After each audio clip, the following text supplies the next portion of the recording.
It is time for season 2 of the For Real Life and Godliness podcast. As always, I am your host, Pastor Will, and today I just want to reintroduce myself and talk about who I am, where I came from, and why it is that real life is such a main component of my ministry philosophy and really just my overall philosophy of life. Everything that I do and say, really, I want it to come out in real life. I want it to be true. I want it to be real. I want to be sincere. When I speak with somebody, I want them to know that I am being for real with them. I'm not trying to cover up with some kind of religious garb or pad answers that we always seem to just throw out every time that someone has a problem or an issue or something like that. I love to hear people actually tell me how they feel and just sit and listen to them as they speak. And that's what real life is all about. They may not use words that they should. They may not say things the way they should, but that's not the point. The reality is that we all go through real life, and real life is a struggle. It's difficult, it's hard, and there are things that we just don't understand, even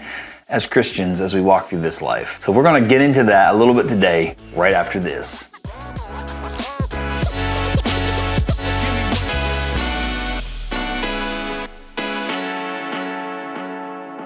So you may notice that there's no boom mic here in front of me, and there probably will not be. I'm trying to do a smaller setup. I make these things quicker.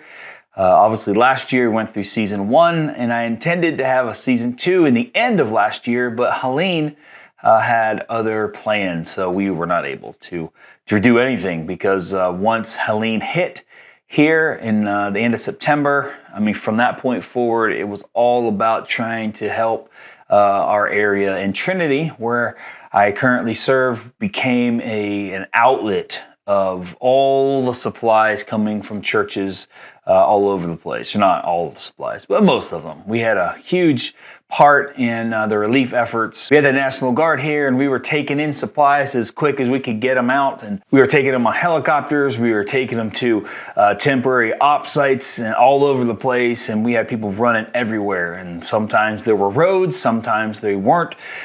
We had significant damage in our area. There were just areas that they say, let's just put it this way, they said that there are areas that they will have to redraw the topographical maps because of how much land was moved, and that the rivers or creeks are now in different areas than where they were previous to Helene's destruction. So that is kind of the scale, the scope of the damage that was done here.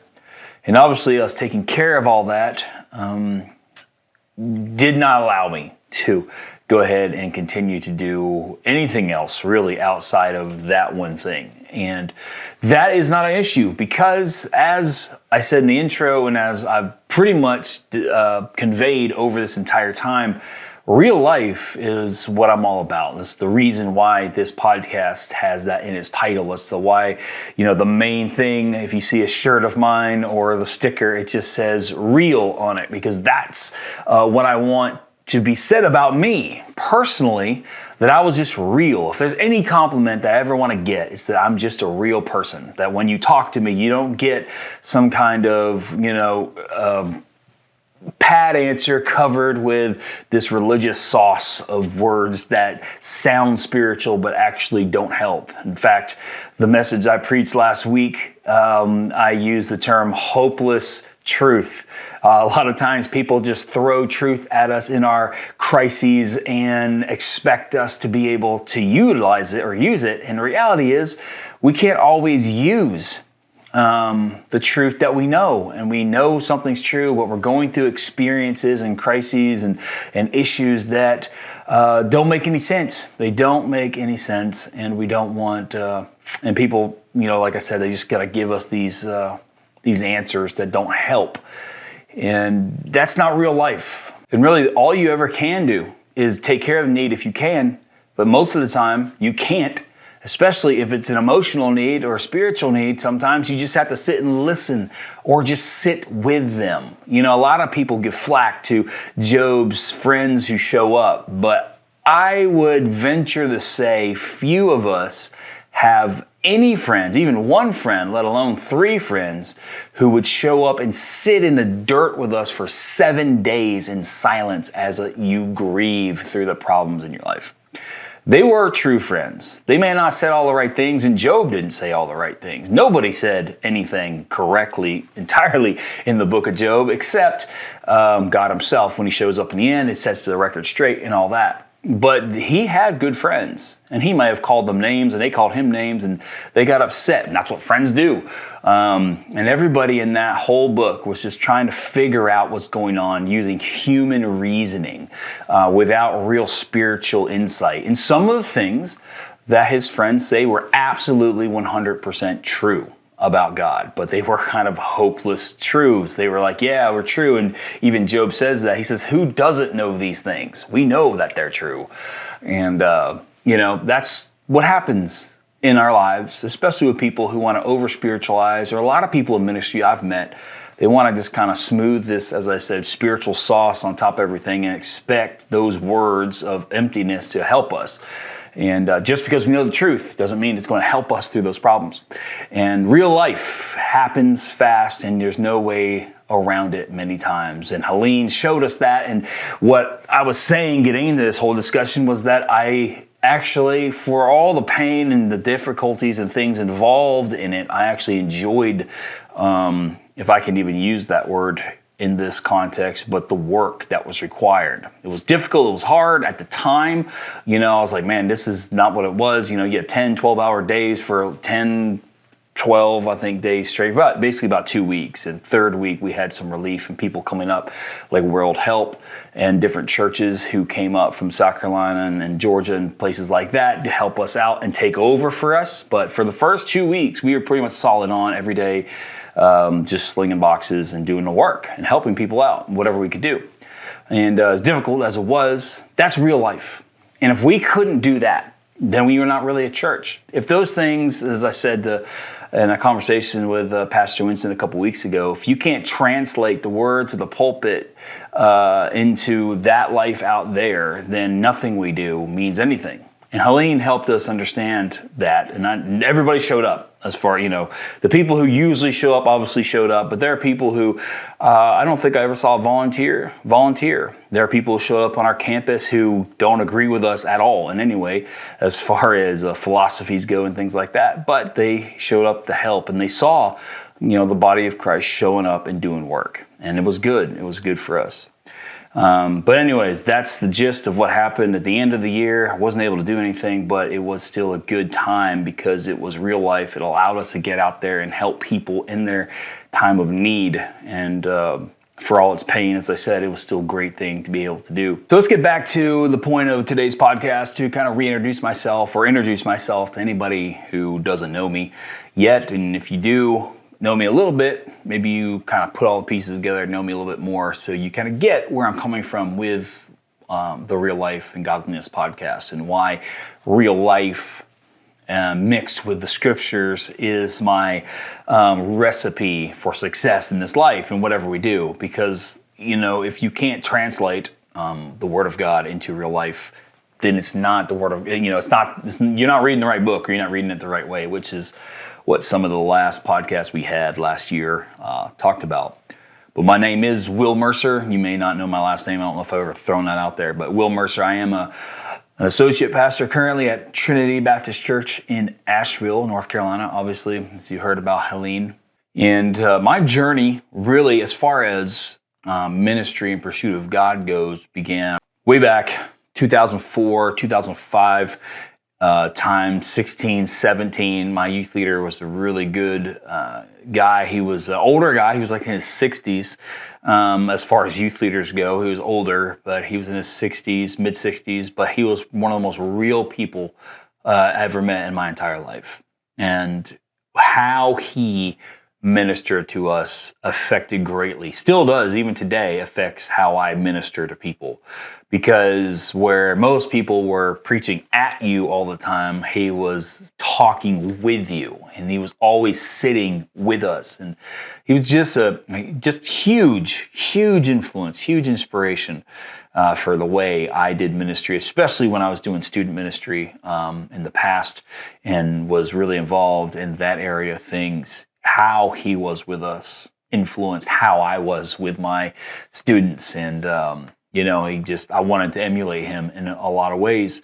and his influence in my life, and then a few other people that I knew, and they got me into this camp that connected me to this other guy who had this Bible Institute that he was starting. And about age 19, I left home to move to Florida to go to this Bible Institute. And through that, most of the opportunities in my early ministry were opened up. That's where I began to minister in youth prisons and counsel one-on-one with the inmates. I call them students because I call it an academy. I guess the students there. But the inmates there, and essentially what amounts to juvie, and they gave us opportunities to come in there and preach as well, and we would take any opportunities we could. All of us there were, young preacher boys, and anything that we could do to preach, we would do. And everywhere we could go, backyard Bible clubs, we had missions trips. In fact, my first youth outing or event was this impromptu thing that this guy who had the Bible Institute came up with while we're on a journeyman missions trip to Brooklyn, New York City. And he said, hey, I'm going to go buy some prizes, and this week we're actually going to have this little youth gathering, and I want you to teach it and preach it and put it together and to do it. And out of nowhere, I'm 19 or 20 years old, and he's having me impromptu create a youth event in this pickleball, I don't know if pickleball, tennis, squash, something, this court there in Brooklyn. And he said, I'm going to have you do this, and we're going to have 3 days to do this thing to plan it and do it. And so that's how I got thrown into the fire over and over again. And Terry, the guy's name, Terry was always that way, and his philosophy was just plug people in and give them opportunities. And that's exactly what he does and did, and gave me so many great opportunities in my life and allowed me to do, to get into, the starting ramp, I guess, of everything that ministry has in store for us, or had in store for us. And through that, because I was connected to that institute, it was connected to the church, the local church. It was there, Bible Baptist Church in St. Augustine, Florida. And when the one pastor left, the youth pastor moved up to being the interim, then eventually senior pastor. And I was given opportunity to be a student pastor, which at the time I thought I would be doing all my life. That's what my mind was set on, that I'd be a student pastor all my life, which didn't end up being the case at all. But at the beginning, I was sold out. I had grown up with youth pastors using youth ministries as the 2-year stepping stone to get into senior pastor things, and and I remember my friends being very critical of that their youth pastors would just be there for a year or 2 years and then they go off and take some little church somewhere. And I was like, I'm not going to do that. I'm going to stick it out. I'm going to be a youth pastor all my life. And that was my philosophy starting out. I didn't want to be the one who just showed up to kind of pad my resume for whatever that is, and leave and go do something even greater and climb that ladder of ministry, I guess. And through that, though, I encountered one of the things that really developed my philosophy as far as being real and real life and all that kind of stuff, as this podcast is all about. When I came on as student pastor there in that church, I had one student. I guess I could have started with 0 students, which would have been worse, but I was almost at the bottom of that, right? The youth group essentially didn't exist. There was nothing. There was no youth group necessarily. There was just nothing there. And there was one student that would have fit in the age range of what a youth group was supposed to be. And there was no branding, there's no name, there's no nothing. There was no service, no order. It was here, you're going to be the youth pastor? And yeah, absolutely, I will take that. And we're starting with one student. And we took that, though, and I was right before I got married. It was 2011. I took that on. And we took that youth group from one student within about 2 years to 25 students. And the church itself, when I came on, was only 25 to 30, maybe 35 people. And it did not expand at the rate that our youth group did. And so we effectively would double the size of the church when we would come into the auditorium, which was pretty cool to see. But it instilled in me the reality that, one, God didn't care about numbers. He cared about us just showing up and just doing the work. And it is just work. It's work. You show up, you do the work, and you follow what God's given you to do and put in your way, and God will bless. And from that beginning, that kind of seed of experience began to bleed into other areas of my life. And the philosophy, as I said, from Philippians, it says, I can do all things through Christ, which strengthens me. In the context of that being, that Paul said, I could be, I can be poor, I can have wealth, I can be hungry, I can be filled, I can do this, I can do that, I can do anything. Whatever I need to do, whatever the ministry calls me to do, whatever comes into my life, I can do that because I'm following Christ. Therefore, if it comes into my life, He's allowed it to be there.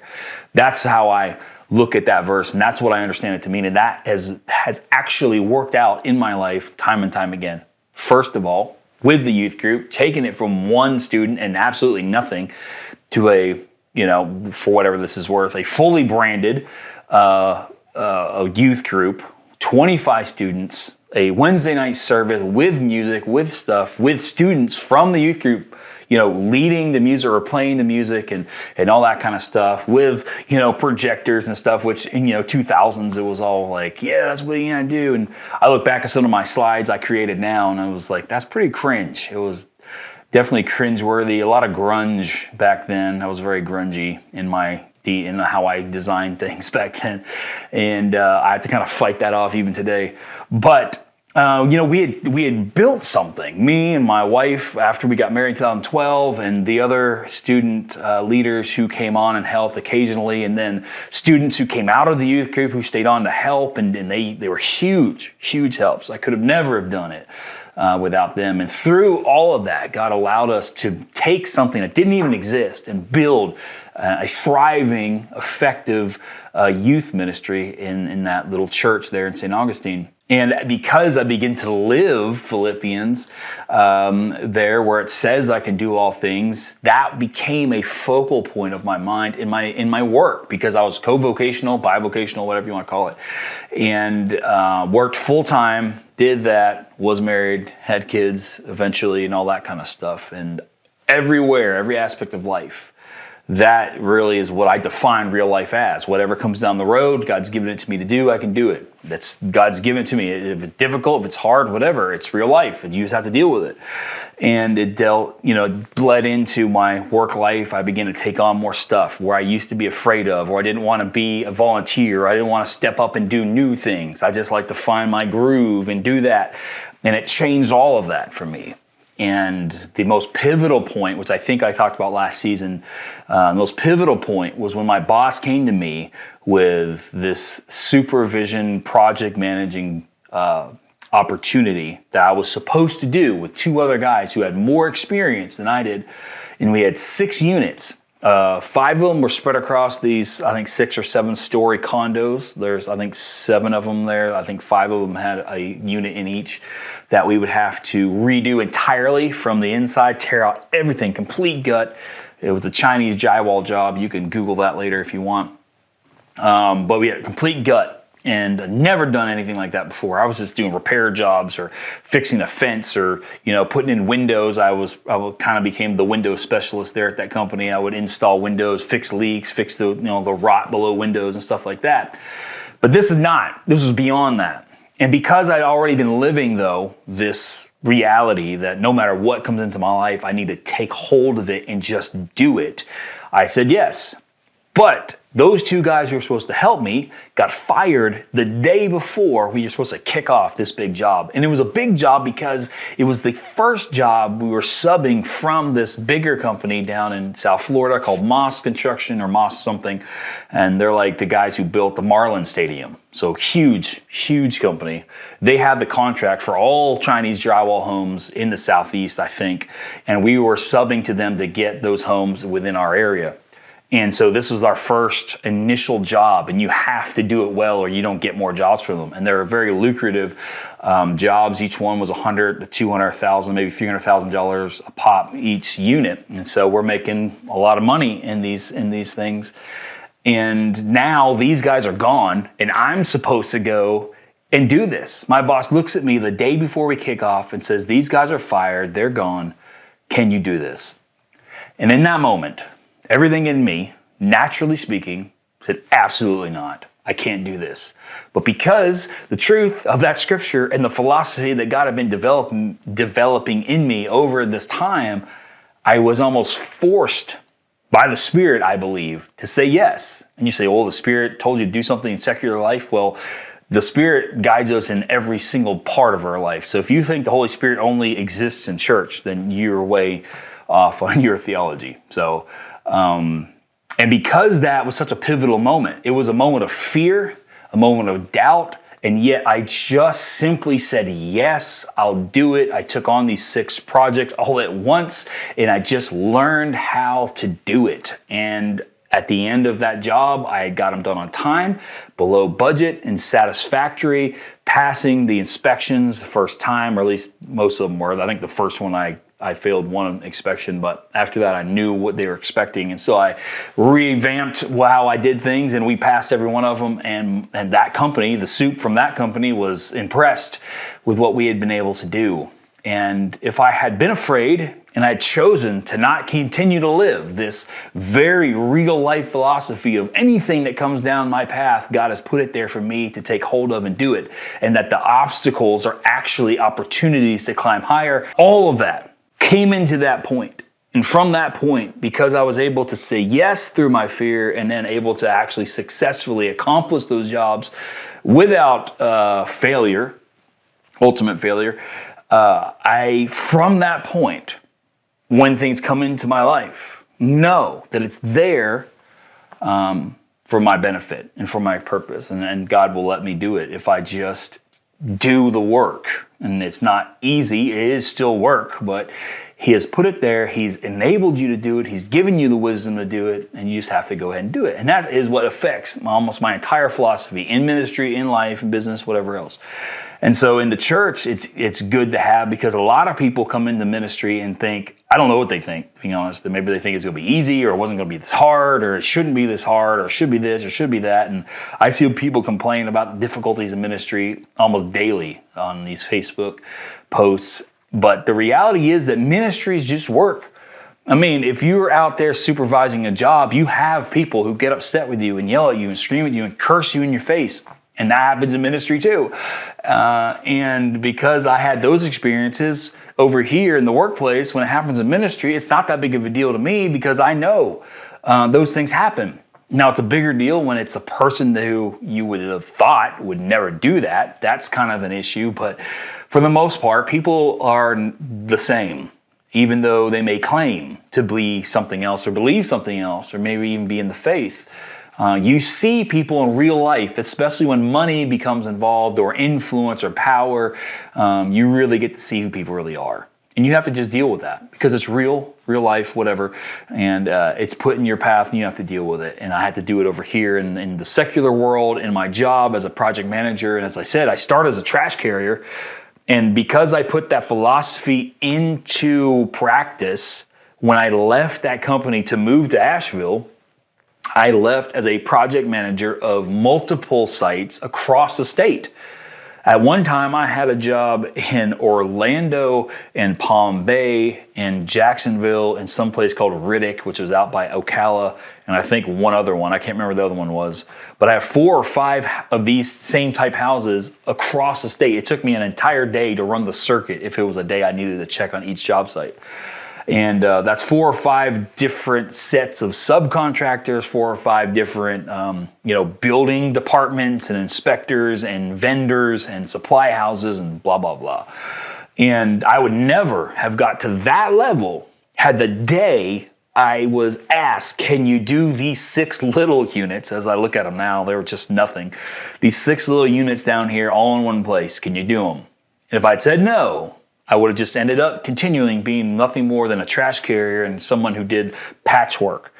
And in your life, you have to be able to take those opportunities. And that's what I kind of learned. But moving to Asheville, I did it based on that philosophy that I can just do anything. I can do whatever is in my way.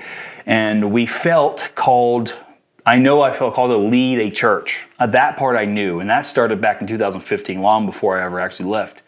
And through different influences and people, I believed at the time that I should plant a church. And we moved to Asheville to plant a church in East Asheville. And that was the reason why we moved here. And this philosophy made up a lot of why I would just pull my family up from a place I was serving in ministry, had a good job, had a future and all this other stuff, and moved to a place we'd never been to before and didn't really know anybody besides one family. And that was from like our years in college, 10 years before or something. And we moved here because I believed that it was right and that if it was difficult, it didn't matter, I would be able to do it. But what happened was that it became obvious after 8 months of striving to get this church plant going that I was hitting a wall spiritually, mentally, physically. Nothing happened. Within 8 months, I had one organic visitor the entire time. And it was the first time I had implemented that philosophy and it didn't work. It didn't pan out. And when I finally told my wife that we weren't going to continue to pursue this, and I just shut it down entirely, and I'm sitting here at my job, I have no position, I have no title, I have no ministry, quote unquote. I was serving here at Trinity as a volunteer, but I had no path forward. And that was a huge, huge blow to everything that I had known. And God set me back because I think I began to believe more that I can do all things rather than I can do all things through Christ. And God just checked me on those things. And I had to spend 2.5 years of being nothing more than a church member, showing up faithfully at a church and volunteering like I believe anybody else should. And we did it from the beginning, even while we were, planning the church, quote unquote, we served because the philosophy is if you're in a church, you should serve there. And that's not just a pastoral thing for me. If I was a member, I would do the same thing. And that's what I did. If I say it from the pulpit, I'm going to do it when I'm sitting in the pew. And that's the philosophy that kind of led me to immediately get involved. Within the first 3 weeks, I think I was involved in volunteering here at Trinity when we first moved here, even while trying to plant, this church over on the other side of town. And anyways, so we did that, and I ended up with nothing but the opportunities to volunteer. And looking back, I'm thankful for that because it was right in the middle of my ministry. It was almost like a halftime of my ministry. And it allowed me to get out of the ministry mindset that you can get stuck in, where you only see things from this side and not from the pew side. And it allowed me to see ministry from the perspective of a basic, everyday, real life church member. And so I'm thankful looking back, but at the time, that was the hardest struggle I've ever had in my life, because I would ask God, am I done? Like, if I am done, just tell me I'm done, because I don't want to walk around with this desire to lead a church and to preach the word of God and to do all this stuff if you're not going to let me do it anymore. I would rather just call it quits, go find a job at some big construction company and do that for the rest of my life and never think about ministry again than to be sitting here not able to serve in the capacity and the roles and the calling that I know God had given me to do. And I thought, I was searching and searching for something I did wrong. What did I disqualify myself? Did I get into something? Was there some sin I wasn't getting out, and whatever, and on and on and on it goes. And then eventually, through all that, I came on, in 2020, the job I had, I left because the guy was doing some shady deals with how he paid us. He would always build up these structures, bonus structures, and payment deadlines and stuff, and we would hit them, and he got tired of paying us money for making him money, which was kind of weird. But that's how people get. And I left that place and tried to do a couple other things. I tried to do insurance sales because I figured that if I were to take a smaller church and still continue to be bivocational, I would need a job built up that was flexible, and insurance sales seemed to hit that stride. The problem was I don't lie very well. and unfortunately, for most insurance companies, you have to fudge things a lot to hit your numbers and get people to buy. And they basically encourage you to oversell without telling you to oversell. And that's just not a good place to be. And I just couldn't do it. I was bad at it. If I explained all the benefits of a plan to somebody and they said, "No, I don't think I want that." Me personally, if I said no to somebody, I don't want them to continue to hound me to buy it. And so I wouldn't hound someone else to buy it. And you can't survive in that world doing that. And so that was a horrible year, 2020, just because that's what I was trying to do, not to mention COVID and everything else. And so moving to 2021, I came on, still volunteering at the church, no prospects, no idea what I'm going to do with my life. And I came on with a friend of mine, and we started a construction company together. I basically was there to help him get his contracting business going. And so we went from zero to $384,000, almost $400,000 in business within a year. And we started the year with zero money. No GC license, no nothing. We just started from scratch, and I built his logo, his branding, his website, business, all the stuff that you want for a business to look good. And as he was studying for GC license in about first quarter, we had everything up and running. And so really it was the last 3 quarters that we were able to make all that in. And I simply say that to say that in every area of life, whether it was a ministry or business, the same philosophy came through. Because the same philosophy that took me through all of Florida into North Carolina and, was checked with my first initial years in Asheville, it now was able to, make more progress because I learned that I'm not doing this on my own behalf, but because God's the one with me putting it there, and had to put everything in its proper place. But we knew we could just do it. And I would tell him we could just do this. Like there's nothing stopping us from doing bigger jobs except for, the subs and all that kind of stuff. But we can do it. It's all just pieces. Like it's steps. You go from here to here to here to here. It's a formula. There are things that happen in there always on every job. It's always worse than what you initially think it's going to be, but you can do it. And you can get through it. The same philosophy in real life, lived out. I can do all things through Christ which strengthens me. And that was, and any opportunity is always going to have opposition mixed with it. And it shaped everything from back there in that little tiny youth group of one kid to that pivotal moment in my work life where I took on a project I had never done and didn't have the capacity at the time to do. I just had to gain it on the job, hands-on, into moving to Asheville, going through that period of just being checked over and over and over again and broken down to the lowest level I'd ever been in my life, and then beginning that slow crawl back up in this business with my friend. And at the end of that year, I was offered an opportunity to serve as an associate pastor here at Trinity, and which I took because I was ready to be back in the ministry at that point. I'd been out since really I got there, but more or less 2 years or so, 2.5 years, and I was just so ready to be back and to do something.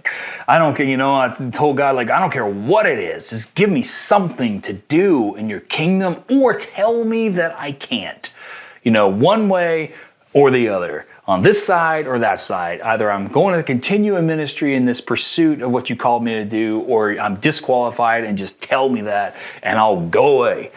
And he graciously allowed me this opportunity to come on and serve here, which I have served for the last 3 years. But I don't know if you can listen to that. You may not have made it to the end of this whole spiel, but that's who I am. From 17 to where I'm at today, that's the story. And that's the philosophy that's behind everything that I do. And that's how I developed it. And like I said, there were podcasts last season that went more into those things specifically. But each step along the way, each door that opened, I just took it and just did it, because that's what God had put in my path to do. And I believed that wholeheartedly.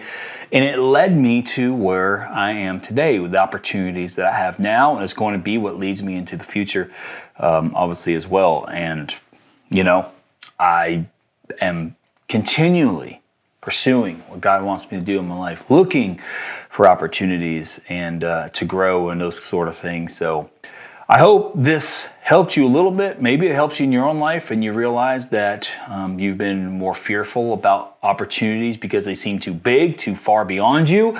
And they are, but through Christ, you can do it, because if he gave you the opportunity, he expects you to be able to do it. And he's going to help you through it. And it's not that big of a deal. Once you get past it, you look backwards, you realize, I could do any of that.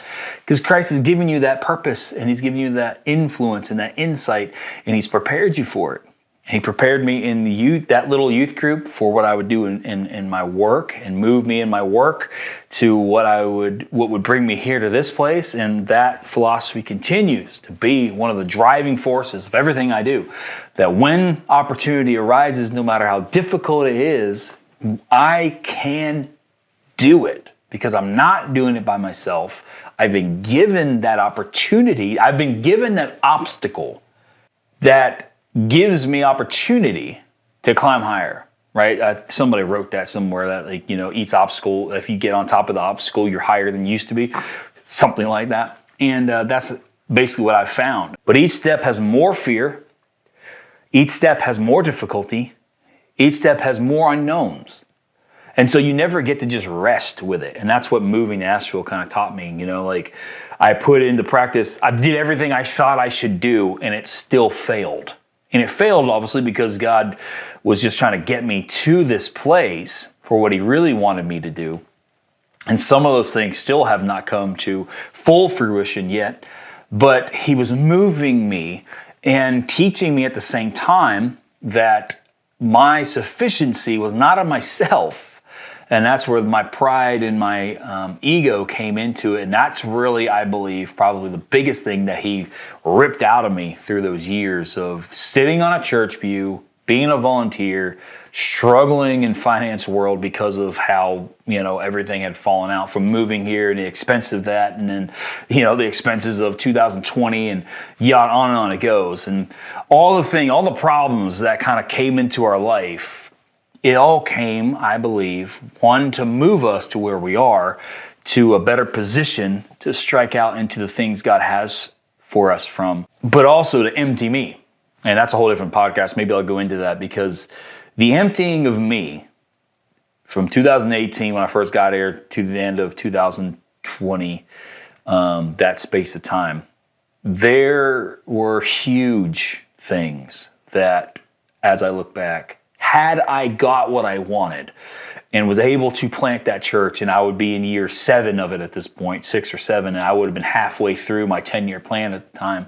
And we would already be looking forward to, either finding a permanent building, or even sending out people. Like, that was the end goal. By year 10, I wanted to be sending a group of people to plant another church, because I believe personally that healthy churches plant other healthy churches, not as satellite or campus churches. I mean, like, literally, they go and plant a church in a place that needs a church. And that was my whole end goal. Like, I had like a 10-year plan, 15, 20, whatever.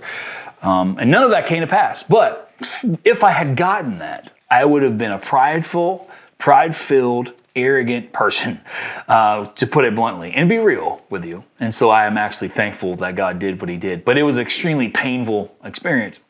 And here I am today. You hear all this stuff. If you made it this far, I have no idea if anybody just like, dude, this guy will not shut up, I'm going to turn him off. But if you made it this far, I appreciate it. If you're on YouTube watching this, which I hope you might be, you go ahead and subscribe, like, share it. If it helped you, it'll probably help someone else. And if you're on Apple Podcasts or Spotify, go ahead and rate us highly, please. If you don't like it, tell me that instead of rating us low. Just tell me. I'm real.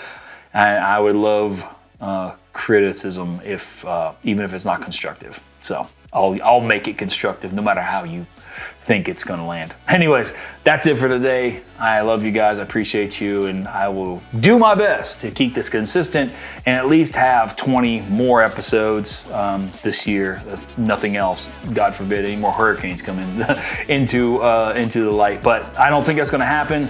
I'll do everything I can to be on here consistently each week, each Tuesday, and we'll see you guys next time.